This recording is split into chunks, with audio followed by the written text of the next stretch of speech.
नमस्कार प्यारे बच्चों। आज हम द्विघात समीकरण को हल करने की द्विघात सूत्र विधि के बारे में सीखेंगे। बेटा इससे पहले आप लोग द्विघात समीकरण को हल करने की दो विधियों के बारे में पहले से ही सीख चुके हो। एक विधि गुणनखंड विधि जो कि मैंने आपको प्रश्नावली 4.2 में सिखाई थी, और दूसरी विधि पूर्ण वर्ग विधि जो बड़ी इंपॉर्टेंट विधि है, वो हमने प्रश्नावली 4.3 के पहले प्रश्न में सीखी थी। उसका भी मैंने वीडियो आपको भेजा था। अब बेटे हम द्विघात समीकरण को हल करने की सबसे आसान विधि और सबसे महत्वपूर्ण विधि, ज्यादातर प्रश्न में हम यही विधि लगाएंगे, जिसका नाम है द्विघात सूत्र विधि। इससे आप बड़े से बड़े द्विघात समीकरण को हल कर सकते हैं। तो आज हम द्विघात समीकरण को हल करने की द्विघात सूत्र विधि के बारे में सीखेंगे। देखो बेटे, सबसे पहले स्टेप में आपने क्या करना है, जो सबसे पहला स्टेप आप लगाएंगे उसमें आपने सबसे पहले क्या करना है कि दिए हुए द्विघात समीकरण, जैसा भी द्विघात समीकरण दिया हुआ है, द्विघात समीकरण को सबसे पहले मानक रूप में लिख लेना है। मतलब x के वर्ग वाली रकम को सबसे पहले लिखेंगे पद को, उसके बाद x वाले पद को लिखेंगे, उसके बाद बिना x वाले पद को हम लिखेंगे। तो सबसे पहले आपने दिए हुए द्विघात समीकरण को मानक रूप में लिख देना है। एक ax की 2 जमा bx जमा c बराबर है 0। उसके बाद हम a, b और c को ज्ञात करेंगे। a, b और c को ज्ञात करेंगे। तो यहाँ पे a क्या है, b क्या है, c क्या है। देखो a क्या है, x के वर्ग का गुणांक, b क्या है, x का गुणांक, और c क्या है, सबसे आखिरी चीज जो बिना x वाला पद है वो है c। तो सबसे पहले बेटे आपने यहाँ क्या करना है, a, b और c ज्ञात कर लेने हैं। उसके बाद दूसरे स्टेप में आपने विविधकार निकालना है। द्विघात समीकरण का विविधकार निकालना है। विविधकार को हम पूरा हिंदी में लिखने की बजाय इसका एक चिन्ह होता है बड़े डी से विविधकार को हम प्रस्तुत करते हैं।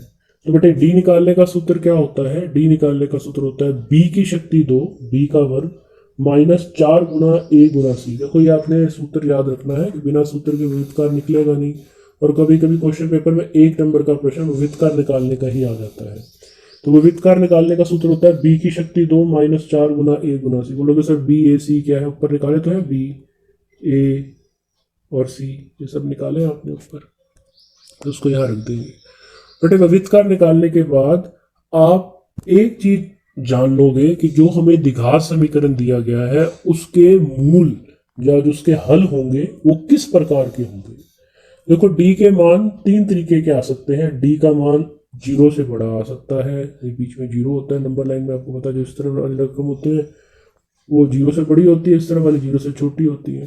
तो अगर d का मान इस तरफ आता है मतलब 0 से बड़ा आ जाता है, तो लिखा हुआ है दिए गए द्विघात समीकरण के मूल अलग अलग होंगे। जो हल आएंगे वो अलग अलग आएंगे और वास्तविक संख्याएं होंगी।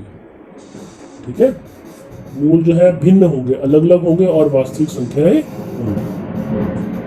अगर आप बोलो सर d 0 के बराबर आ जाए फिर क्या होगा, d 0 के ही बराबर आ जाए, तो देखो उसके लिए भी लिखा हुआ है 3 मान आ सकते हैं ना d के, 0 से बड़ा, 0 के बराबर या 0 से छोटा, 3 प्रकार के d के मान आ सकते हैं। अगर तो d 0 के बराबर आ गया तो दिए गए द्विघात समीकरण के मूल फिर निकलेंगे, फिर हल निकलेंगे या मूल निकलेंगे, और वो अलग अलग होने के बजाय बराबर होंगे, बराबर तथा वास्तविक संख्याएं होंगी।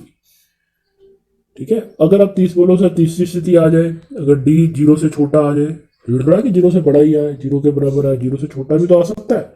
तो d अगर 0 से छोटा आ जाता है तो दिए गए द्विघात समीकरण के, बस आपने फिर आगे हल नहीं करना द्विघात समीकरण को, इतना लिख देना है कि दिए गए द्विघात समीकरण के मूल वास्तविक नहीं है, मतलब इनका अस्तित्व नहीं है, अगर d 0 से छोटा आ जाए। देखो आपने पूर्ण वर्ग विधि में क्वेश्चन किया था ना, कुछ वर्ग माइनस के बराबर आया था, तो हम लिखते थे द्विघात समीकरण के मूल वास्तविक नहीं है।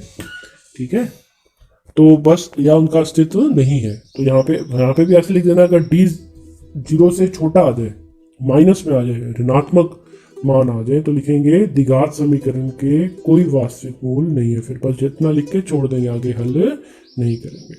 तो अगर आपके पास द्विघात समीकरण के मूल भिन्न और वास्तविक आ जाए या बराबर और वास्तविक आ जाए, इन दोनों स्थितियों में आगे आपने मूल निकालने हैं द्विघात समीकरण के। तो मूल निकालने का सूत्र होता है, ये लिखा गया है, दो मूल होते हैं तो दो सूत्र है, एक दो। तो सूत्र, द्विघात सूत्र क्या है मूल निकालने के लिए? x बराबर है माइनस ब्रैकेट में b, माइनस ब्रैकेट में b जमा वर्गमूल d बटे में 2a, 2 गुना a। तो पहला मूल या पहला हल निकालने का सूत्र है ये, x बराबर है माइनस ब्रैकेट में b जमा वर्गमूल d बटे में 2 गुना a। अगर x की जगह चर आपको y दिया तो y आ जाएगा, y बराबर है, z बराबर है, ठीक है, जो भी आपको चर दिया होगा वो उसका मान निकलेगा। दूसरा सूत्र भी पहला ही सूत्र की तरह ही है, अलग नहीं है कुछ भी, वही पहला ही सूत्र है। देखो बस चेंज कहाँ है, या प्लस की जगह बीच में क्या निशान आ जाएगा, माइनस। तो दूसरा मूल निकालने का सूत्र है x बराबर है माइनस ब्रैकेट में b, माइनस ब्रैकेट में b, पहले वाले के लिए प्लस साइन है दोनों के बीच में, अब आ जाएगा माइनस, माइनस वर्गमूल d बटे में 2 गुना a। इस प्रकार आप द्विघात सूत्र a b d सब आप निकाल चुके, ऊपर a b d इन तीनों का मान हम ऊपर निकाल चुके हैं, ठीक है। तो इन दोनों सूत्रों को लगा के हम द्विघात समीकरण के मूल ज्ञात कर सकते हैं। लेकिन स्थिति एक ही है कि आपने स्थिति याद रखनी है, कब? जब विविधकार 0 या 0 के बराबर आता है तब मूल निकलेंगे, अन्यथा इसके मूल नहीं निकलेंगे। बस ऐसे लिख देंगे, अगर d 0 से छोटा आ जाता है तो लिख देंगे इसका कोई वास्तविक मूल नहीं है। आइए अब इस